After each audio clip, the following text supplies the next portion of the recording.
He was an idealistic doctor, hungry for fame, who would champion one of the century's most infamous medical procedures. He wanted to solve the problems of psychiatry, and he wanted to do it fast. I think Dr. Freeman believed, and I think the public believed, this was going to be a magical cure.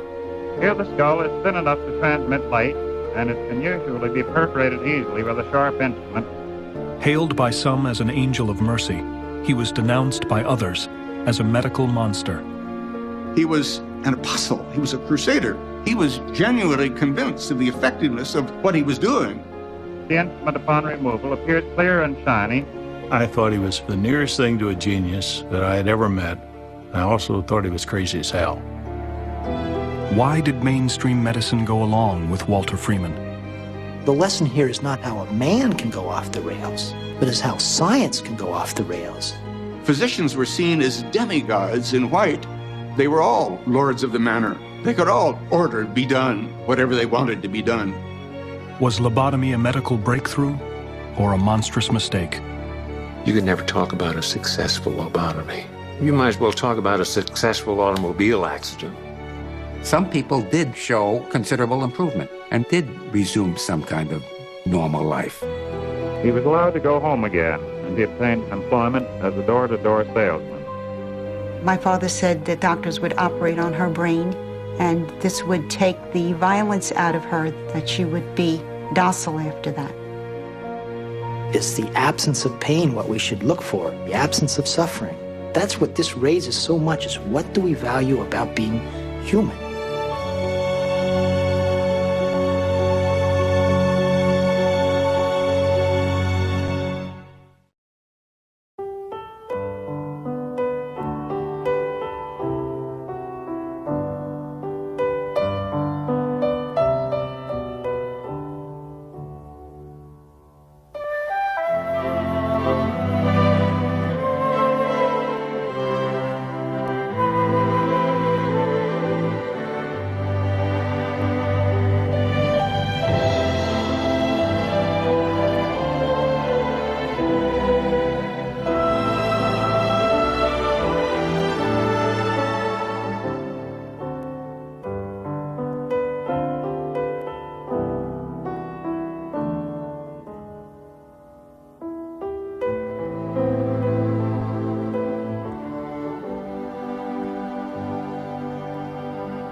On a cold January day in 1946, Ellen Ionesco, a 29-year-old housewife and mother, arrived at the Washington, D.C. office of Dr. Walter J. Freeman. With her was her 6-year-old daughter, Angeline. My mother always acted a little sort of aloof. And you just accept it. That's Mommy. Mommy's that way. But it got more and more. And the time came when she was so depressed, she would stay in bed for literally days. I remember her pointing up to the ceiling and saying, "Do you see those wires? That's what they torture me with." Then she started getting more violent and aggressive. And one day, she tried to smother me. And finally, we took her to see Dr. Freeman. Examined Ellen I this morning.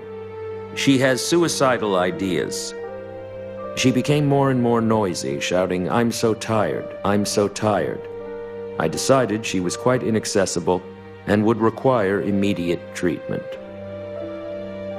Well, we went into his office. The whole wall was like windows and sunlight streaming in. It was bright and cheerful. And Dr. Freeman came out, and he looked kindly and gentle, very, very gentle.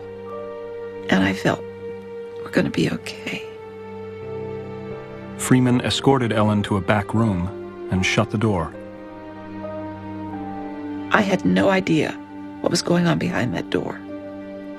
But she changed so radically, for the better, once he had seen her. She never mentioned suicide again. Ellen Ionesco was the first patient to undergo a procedure Dr. Freeman had perfected only weeks before. He called it transorbital lobotomy. In a transorbital lobotomy, Freeman would first have the patient rendered unconscious through the use of the electroconvulsive shock machine. Just before he threw the switch, we all had a laying on of hands and then went for a little ride. Usually 3 successive convulsions are necessary, but in old people a single one may be sufficient, while in a sturdy young person 4 or even 6 convulsions may be administered without danger. The patient would then enter unconsciousness for a relatively brief period, but several minutes. Now that the convulsion has subsided, the nurse holds a towel over the nose and mouth of the patient. Freeman would peel back each eyelid, insert his ice pick, and with a hammer, tap through the brain, wiggle it about, sever the frontal lobes, withdraw it. And when the patient came to, he or she would be given dark glasses to hide the black eyes they'd been given. I felt like he had given me a tremendous gift to give my mother back to me. He gave you hope. Everything will be better, and it was.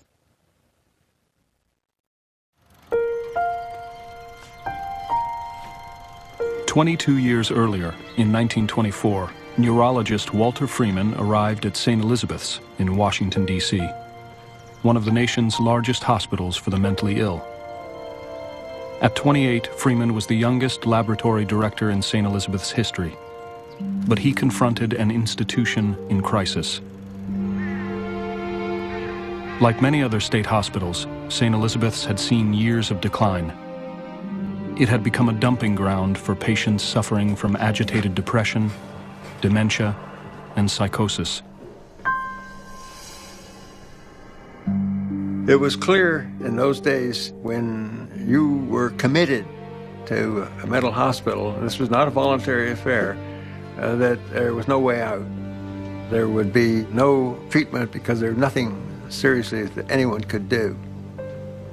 These were warehouses for people that society wanted to forget.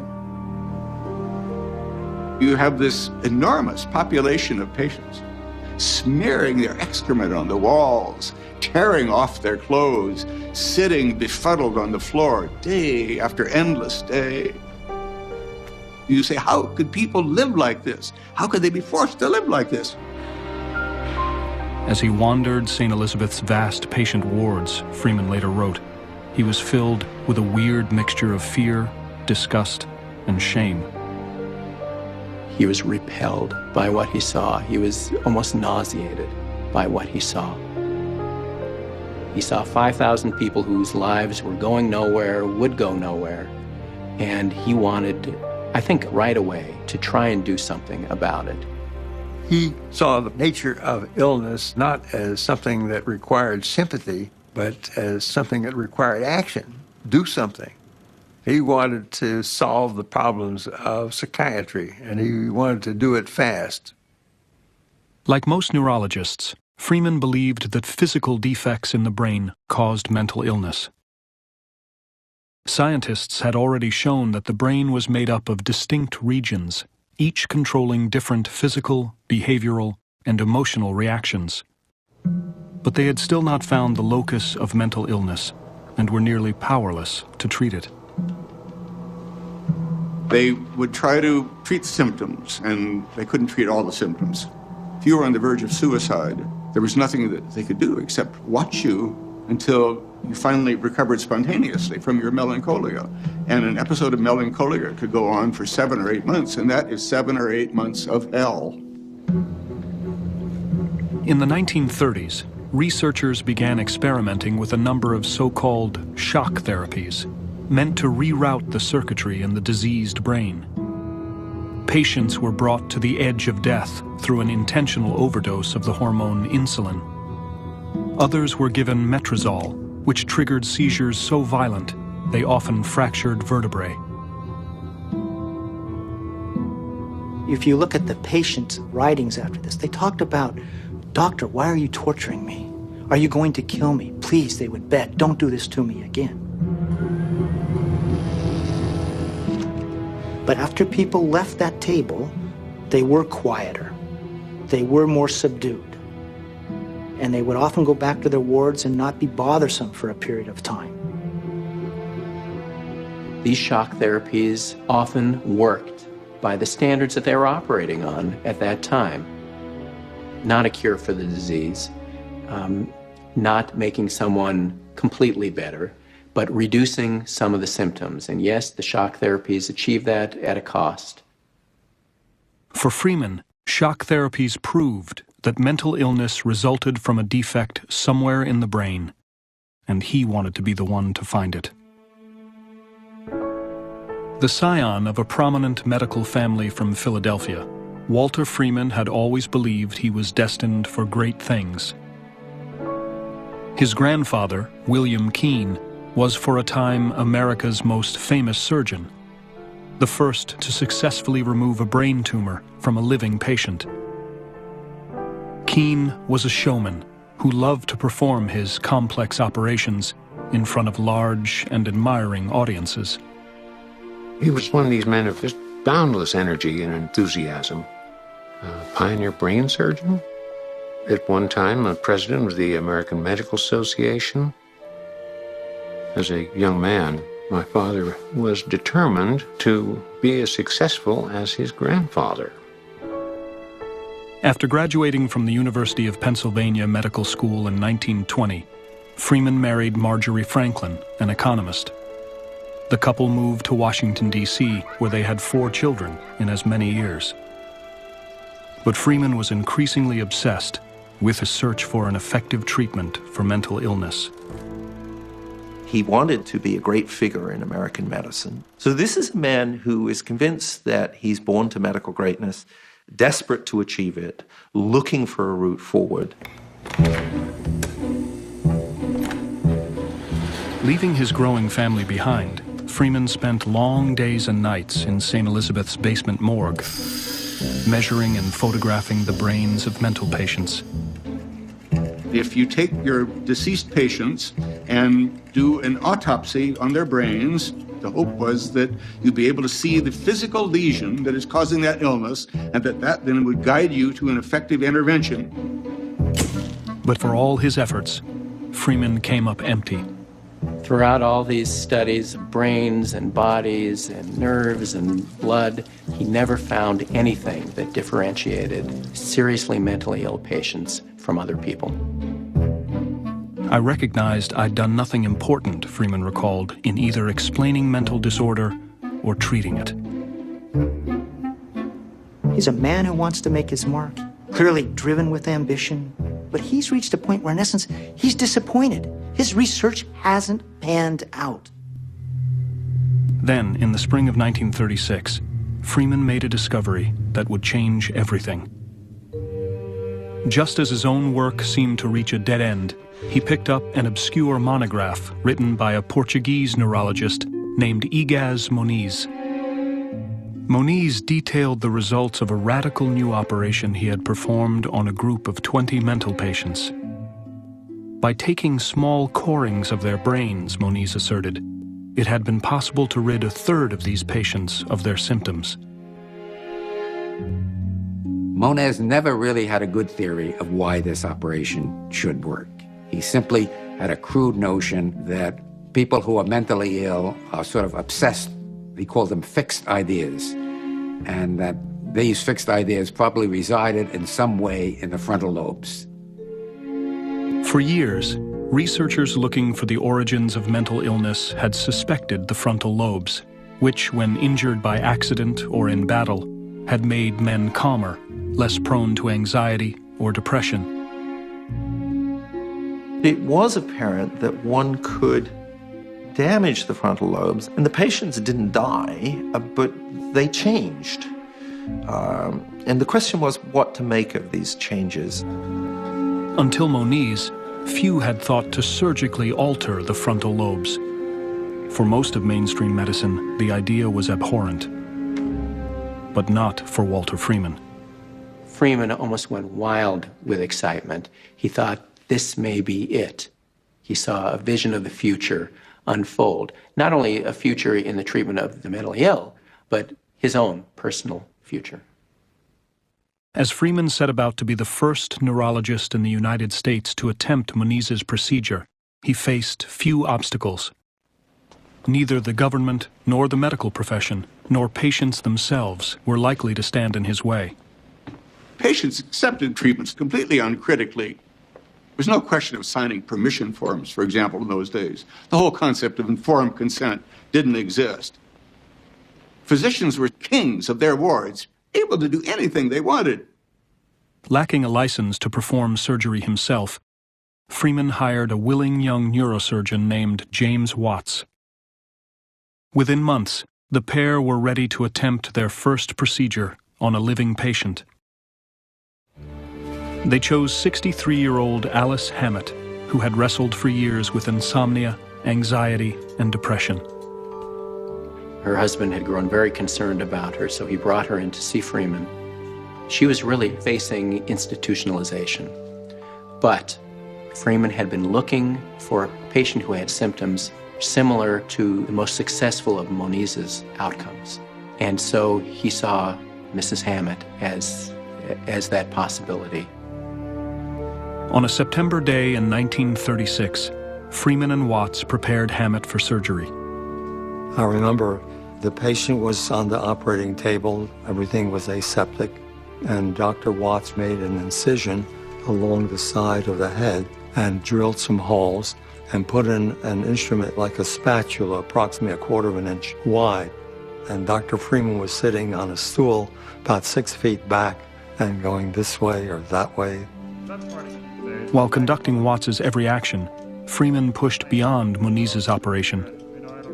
Rather than take corings from the brain, as Moniz had, Freeman ordered Watts to cut the strands of nerves connecting the frontal lobes to the thalamus, a small structure deep inside the brain. He believed that the thalamus was the seat of human emotion, and that the symptoms we see as signs of mental illness, the hallucinations, the feelings of depression, the suicidal feelings, anxiety, all of those were the result of overly strong emotional impulses reaching the frontal lobes from the thalamus. If they could break those chains of connection, those pathological thought patterns, maybe these patients could reestablish a more sane reaction to their environment. 4 hours later, Alice Hammett, the first patient to receive a lobotomy in the United States, opened her eyes. Her face presented a placid expression, Freeman noted. By evening, she was quite alert, manifested no anxiety or apprehension. Excited by their results, Freeman and Watts began to do more lobotomies, acquiring patients from Freeman's private practice. Freeman and Watts did 6 or 7 other operations and reported good results, but it wasn't too much long after that, maybe only 3 or 4 months, that these patients began to relapse. What looked like a cure or a significant alleviation of their symptoms seemed to disappear. So they did a second operation, sometimes even a third. Realizing they had to refine their procedure, Freeman and Watts began operating on conscious patients, taking cues from their reactions. Freeman sometimes asked them to do mental tasks as they were being lobotomized, like count backwards from 100 by 7s, or recite the names of the presidents, or sing a song, or sometimes he would even ask them, I think very unwisely, to recite the Lord's Prayer. By the time he'd operated on a dozen patients, Freeman was ready to pronounce lobotomy a success. But he had to admit that even those with the most favorable outcome had troubling side effects. Freeman's definition of success is that the patients are no longer agitated, That doesn't mean that you're cured. That means that they can be discharged from the asylum, but they were incapable of carrying on normal social life. They were usually demobilized and lacking in energy, and they were that on a permanent basis. After lobotomy, they would behave in a very childlike manner. They had to be retaught how to use the toilet, how to walk. Many lobotomy patients were very uninhibited. Many had problems with overeating. And so they were definitely not the same person who had received the operation. This is a boy of 19. Here he is shown the day before lobotomy. My father was very keenly aware not just of these side effects, but of the path ahead that would be faced by these individuals in the descent into madness. And he was helping them. He wanted to prevent this march of disintegration. As their patient load climbed, Freeman and Watts appeared before a medical conference in Baltimore to report the results of their new operation. Freeman got up to announce that they had a new cure for mental illness. This was a very dramatic and highly charged occasion. There were angry interjections from the audience, there were questions, there were attempts to even shout him down. Some of them were simply astonished that he would even try such a thing, and a few were outraged that he would try an untested procedure like this. Freeman begged his audience for time. It would take months, even years, he argued, to properly evaluate the progress of lobotomy patients. Meanwhile, he promised, lobotomy would remain an operation of last resort. But Freeman knew that ultimately it didn't matter how much other doctors might oppose him. Their disapproval would never reach the outside world. At that time, it was considered unethical to publicly criticize another physician. So people didn't write critical articles. They may have talked among themselves. They may even have raised critical questions at a meeting. But they did not write anything that would stop him from continuing his work. Aware of the power of public relations, Freeman aggressively courted the press. Soon he was receiving glowing reviews in major publications. The Washington Star called lobotomy one of the greatest surgical innovations of this generation. The New York Times called it surgery of the soul and declared it history-making. We think of science as having this sober sort of process. Something's introduced, it goes to a medical journal, it's peer-reviewed there. Freeman sort of bypassed that process because he, in fact, knew he was going to get a lot of resistance, and he brings the press into it right from the beginning. And the press, they're always eager for miracle surgery. It sells papers. So next thing you know, you start having this story out there, not of damaging the brain, but of plucking madness from the brain. And it's such a story of progress. In 1941, Freeman received an unexpected call. Joseph P. Kennedy, the wealthy ambassador to England, had become concerned about his eldest daughter, Rosemary. Slow from birth, she'd begun acting erratically, throwing fits and running away from the convent where she lived.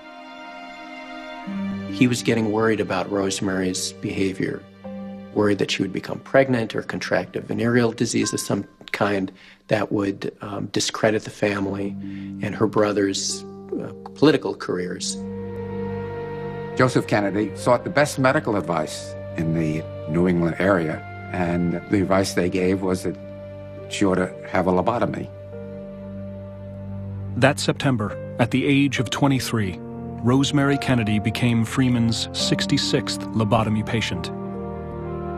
The results were disastrous. Before her operation, Miss Kennedy was able to live somewhat independently, but after the operation, she was very seriously disabled, and she had to live under almost full-time care for all of her remaining days. But Walter Freeman was undeterred. One of the characteristics of an enthusiast, and Walter Freeman was certainly that, is that they are able to overlook everything that contradicts their enthusiasm. And they concentrate on all the things they see that show they're on the right path. So over and over again, we can see Freeman managing to dismiss the casualties of his surgical interventions.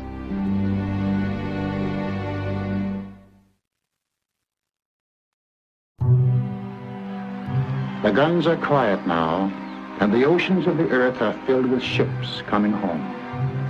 In faraway places, men dreamed of this moment. But for some men, the moment is very different from the dream. With the end of World War II, traumatized veterans returned home and soon overwhelmed already overcrowded state hospitals. Every man has his breaking point, and these were forced beyond the limit of human endurance. In 1946, Life magazine published Bedlam, an expose of two state hospitals, Pennsylvania's Byberry and Ohio's Cleveland State. To a country shaken by recent revelations of Nazi atrocities, the pictures were deeply affecting. All of a sudden, America sees these photos that look like concentration camp photos. You see people huddled naked along walls, strapped to benches, and it really is this descent into this shameful moment. And the country did say, we have to do something about this. To Freeman, the crisis in state mental hospitals evoked the scenes of misery he had encountered years earlier at St. Elizabeth's. But now, Freeman felt he had a treatment with which to end the suffering and cement his reputation. Before lobotomy could be used on a mass scale, however, it had to be radically simplified. It was expensive. It required the services of a neurosurgeon, of an anesthesiologist, an operating room, and these state institutions, even though they were hospitals in name, they didn't have any of those things available. He needs a version of the operation which can become a kind of production line lobotomy. After months of trial and error, Freeman believed he had found a simpler route to the brain. The eyes are in the orbital cavity, okay? I'm putting my fingers now on the bony roof of the orbital cavity. And if you punch up through the roof of the orbital cavity, you'll punch up into the prefrontal lobe. Here the skull is thin enough to transmit light, and it can usually be perforated easily with a sharp instrument. In our home on Connecticut Avenue, we didn't have a refrigerator, we had an ice box. The first ice picks came right out of our kitchen drawer, and they worked like a charm. Turning now to the operation itself, very little preparation is necessary for transorbital lobotomy. The instrument was put in above the eyeball and in the plane of the nose. You could feel it hit the roof of the orbit, and then with a tap of a hammer, you could knock it through. In that way, it was located in the prefrontal area, and he went back and forth like a windshield wiper. I don't remember exactly. You cross it and you pull it back like a champagne, and it pops. And then it would be returned to where it was. You would hold gauze over the eyeball and withdraw the instrument. The whole thing would take 3 or 4 minutes. This patient came to the hospital this morning after breakfast, and he will leave tomorrow afternoon. One day in March of 1946, Surgeon James Watts stumbled upon Freeman performing his new procedure in their shared office. What he saw was his partner, Freeman, standing there with ice picks sticking out of both eyes of a patient. And Freeman saw Watts enter and said, quite casually, "Jim, can you come here and hold the picks while I take a photo?" Dr. Watts didn't say anything. He simply turned around and walked out. He felt that it was a major surgical procedure to enter the brain. He felt it should be done in an operating room by a surgeon, and he felt that it should not be done lightly. The next day, Dr. Watts and Dr. Freeman didn't share an office any longer. This photograph shows the leucotome at a depth of 7 centimeters from the upper eyelid. Freeman forged ahead. He was convinced this was an operation which could be replicated very easily, as he put it, Any damn fool, even a hospital psychiatrist, could learn it within an afternoon. Eager to train others in his new technique, Freeman barnstormed the nation's state hospitals in the mid-1940s. Typically, Freeman would arrive to great fanfare, and then, often with press and photographers around, he would perform his operations, sometimes one right after the other. He had a kind of a perverse need to shock people. Sometimes he'd use a carpenter's hammer rather than something that looked like a surgical device. He would get bored doing things right-handed. So he would switch off in mid-operation and start doing things left-handed. There are reports which he proudly writes down in his diary about fellow professionals fainting as he proceeds in this, or vomiting. When I walked in that room the first time and to see this thing, I really wanted to run. I did not want to be there. To see somebody nailing what I call a nail through somebody's skull, I just could not see at 18 years old how that made any sense. To hundreds of beleaguered asylum doctors and administrators, though, Freeman's new procedure seemed a godsend.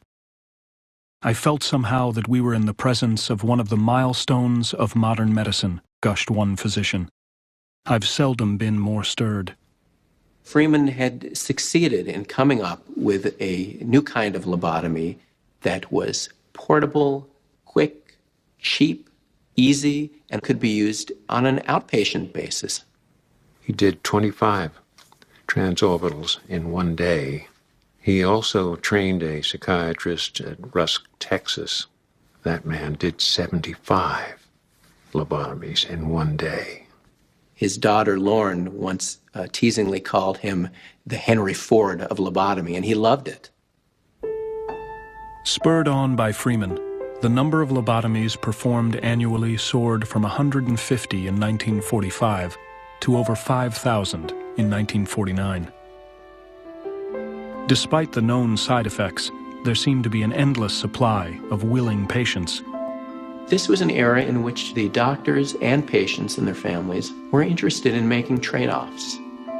They had to, because the option of staying in a hospital for 20, 30, 40 years wasn't an acceptable option.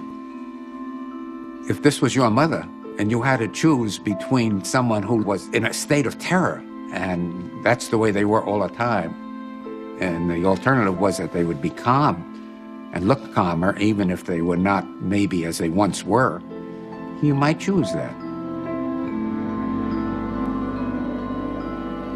My first memory is going out to Pilgrim State and standing outside on the lawn and looking up to the top floor, and there were bars on the windows, and I asked my father why Mommy was in jail. And he said, she's not in jail, she's in the hospital and the doctors are going to make her better. Sometime in the late 1940s, Beulah Jones, a young mother from Long Island, began to hear voices and to claim that she was the lost Queen of Scotland. Her husband Herbert committed Beulah to Pilgrim State Hospital, where her behavior became unruly. Doctors advised that she undergo a lobotomy. Herbert went along.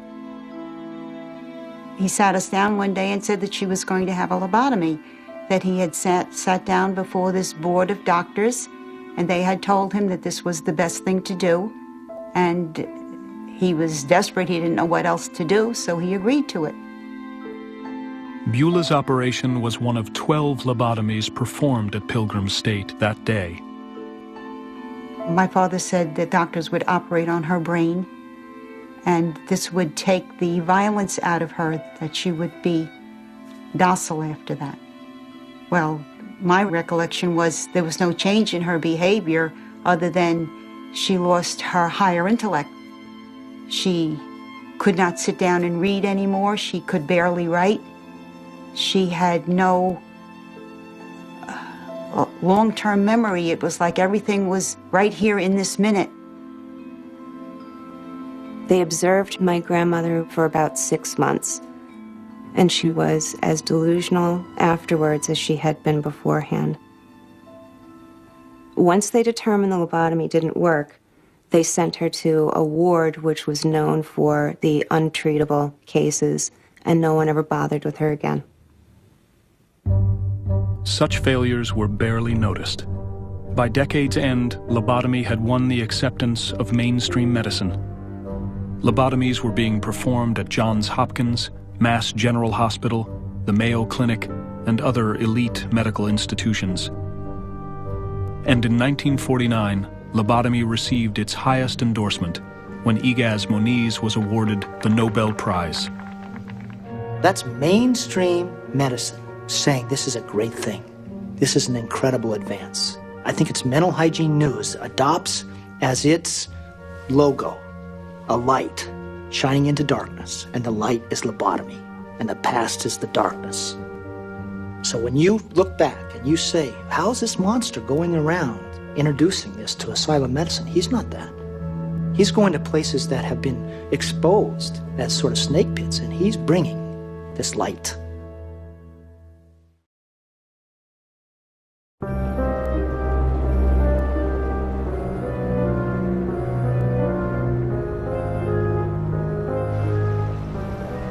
I remember one Saturday afternoon, there was a man who had barricaded himself in the bedroom with a hatchet and was going to kill his wife.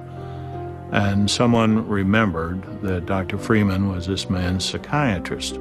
So they called him up at home. He dressed and came out, pounded on the bedroom door and said, "This is Dr. Freeman, John, come out." And he said to the policemen that were there, "Hold him down." And he proceeded to do a bilateral transorbital lobotomy on him. In his early days, Freeman had called lobotomy an operation of last resort. By the early 1950s, it was an operation he would perform anytime, anywhere. Freeman could go into a mental hospital and say, "Line up your chronic psychosis patients." And they'd be lined up. They're on a series of beds, and he would intervene in them one after another. There was no question of asking the patients or their families for permission, no question of consulting the nursing staff. He was literally a little god.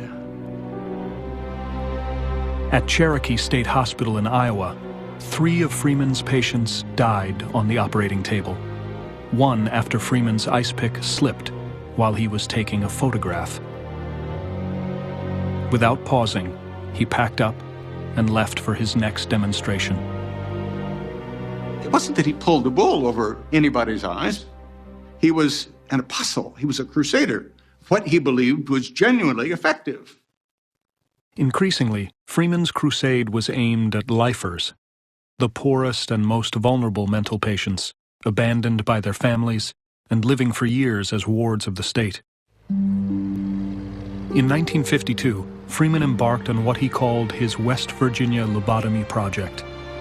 Over a 30-day period, in one of the nation's poorest states, he would operate on 238 patients, an average of almost 8 per day.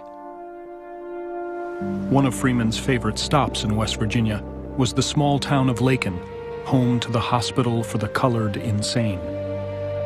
Budget was a real problem. Supplies was a problem. Didn't have towels for patients, didn't have clothing for patients. We did not have sheets to cover, to give every person a sheet. Poor folks are the ones who end up most of the mental institution. If you can afford other kinds of treatments, you don't end up there. Unable to pay for its committed patients, West Virginia was threatening to close down Lakin and hospitals like it. But Dr. Freeman offered a cost-effective solution. Lobotomy, he promised, gets them home. Here, he moved off the ground where he was on very solid grounds for relieving the mental distress of the individual to relieving the state of the burden of financial medical care. That, I think, for very good reasons, was the wrong thing to do.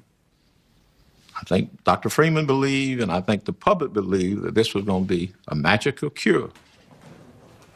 But when you shoot in the dark, you don't know what you're doing. You just shoot.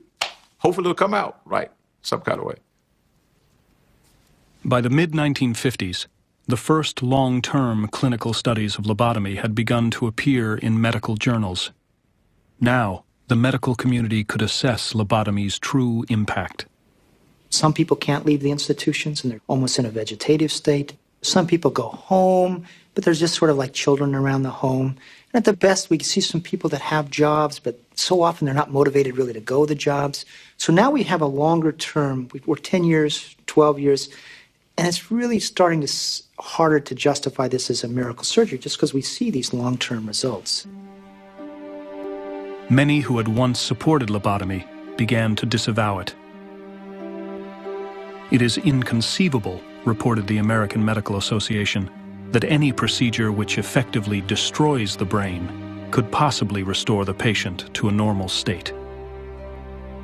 Lobotomy, one former supporter declared, was really no more subtle than a gunshot to the head. Especially vehement were Freudian psychoanalysts who condemned lobotomy as a brutal assault on the brain. But Walter Freeman had little patience for his critics. Psychoanalysts did not take schizophrenic patients. They couldn't have talking sessions with someone who thought voices were coming out of the toilet bowl. So that if anyone wanted to criticize Freeman at a meeting, he would say, "What can you do for a patient like this? What can you do for them?" And they could do nothing. They have no conception of what it's like to be suffering the demons of mental illness. He was trying to cure them of that, and the fact that they might turn into, let's say, fat slobs afterwards was a small price to pay for the relief from this intense mental anguish. He pointed out repeatedly a very high rate of suicide of these individuals, that they can't stand this mental pain, and he was helping them. Many of Freeman's patients and their families felt they had been helped. Once, during a speech in front of an audience of psychiatrists, Freeman was heckled. He reached under the podium, a big box of over 500 Christmas cards we received that Christmas, dumped them on the table and said, "How many Christmas cards did you get from your patients?" Of course, you know what my wife went through. She never will be herself fully again. But if she had not got the operation you gave her, she probably would not be in shape to enjoy life as she is today. I want to tell you, Dr. Freeman, that my brother Abe is still with me, just as happy and carefree as a child. May God bless you and yours always for your kind interest in me and my brother. If you've agreed to allow this sort of procedure on somebody near and dear to you, you want to believe that you have made the best possible decision for that person. And what you would have a very hard time living with, I suggest, is the notion that you've inflicted, rather than a cure on somebody you care for, permanent damage. The question of whether lobotomy was a valuable therapy or a medical travesty could not be decided by science alone. Is the absence of pain what we should look for? Is the absence of suffering? Is the absence of caring? The absence of anxiety? Is that a good thing, or is that what makes us human? That's really what the core of this is. What do we value about the human mind? He chose not to value certain things, but that's what this raises so much, is what do we value about being human?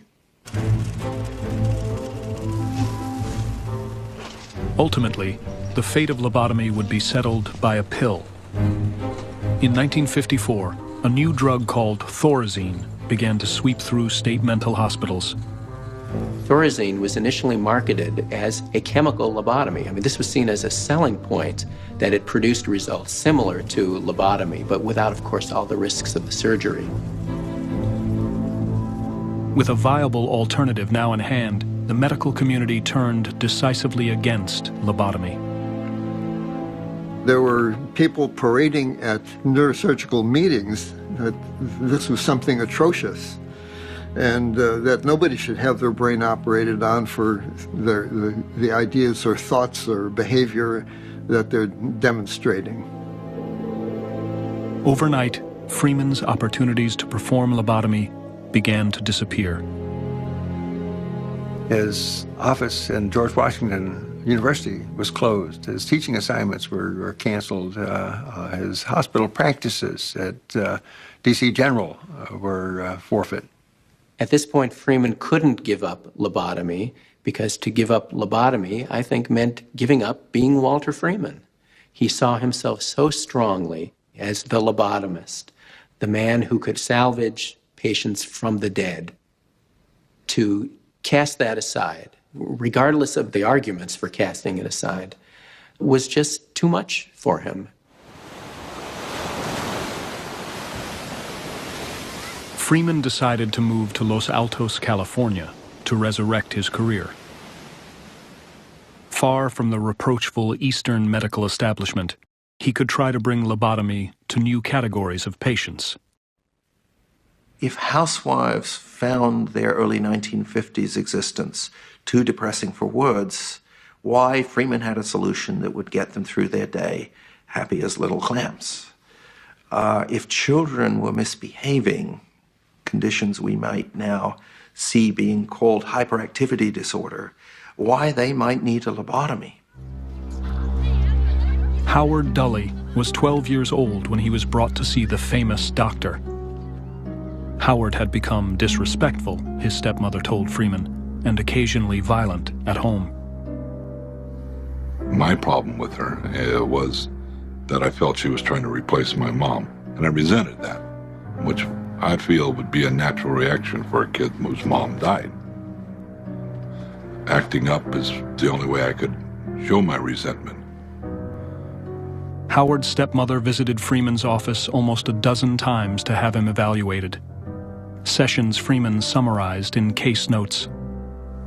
October 26, 1960. Howard is rather evasive about talking about things that go on in the home. Howard seems to have poor muscular control. He objects to going to bed, but then sleeps well. He does a good deal of daydreaming. He turns the room lights on when there's broad sunlight outside.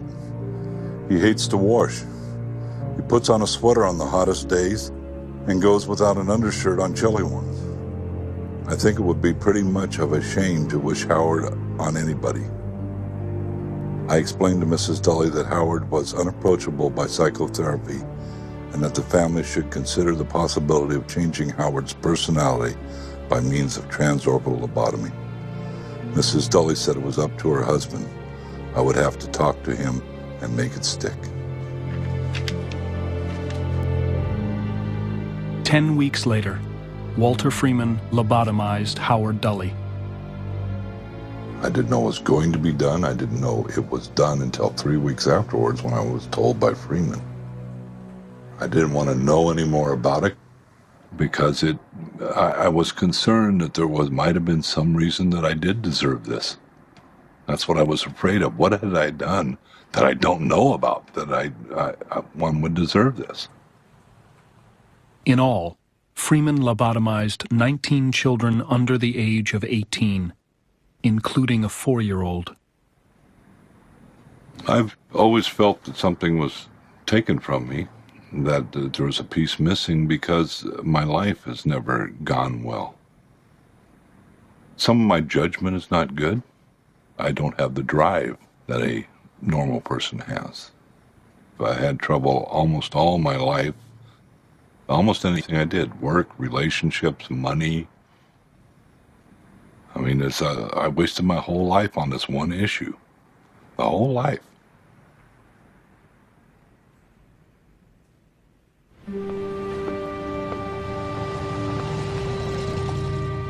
By 1967, Dr. Freeman had personally performed more than 2,900 lobotomies. In February, at Herrick Memorial Hospital in Berkeley, he performed his last when a patient died of a brain hemorrhage. Freeman was stripped of his hospital privileges and soon retired from his medical practice.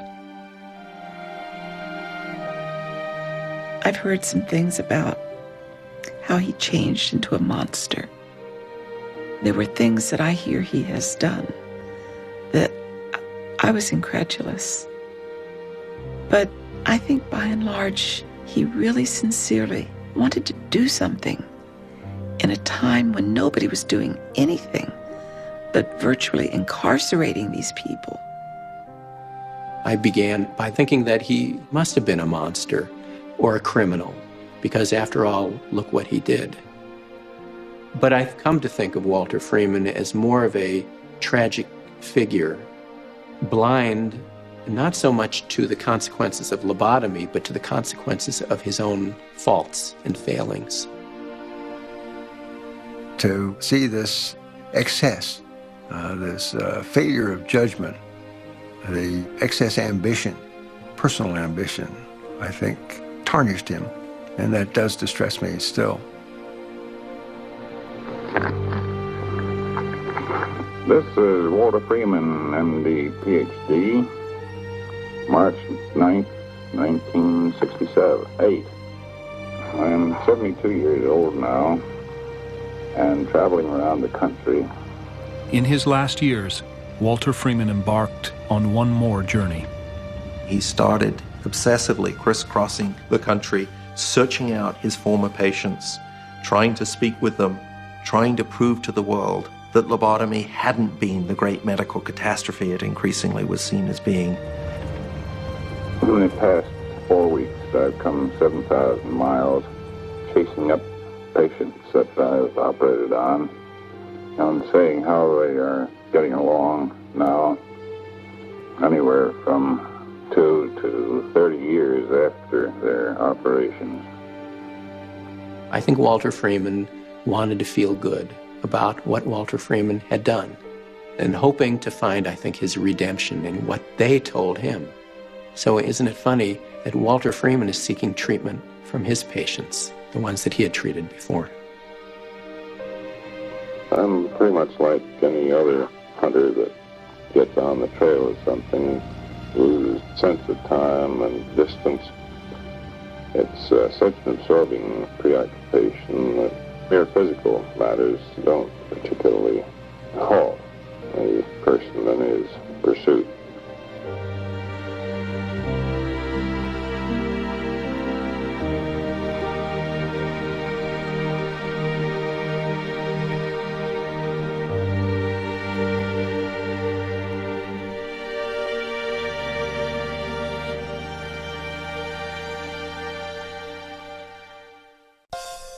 There's more about The Lobotomist at American Experience Online. Watch the full program on the web. A panel of experts answers your questions. Access additional interviews. And share your own views. All this and more at pbs.org. American Experience's The Lobotomist is available on DVD. To order, call PBS Home Video at 1-800-PLAY-PBS.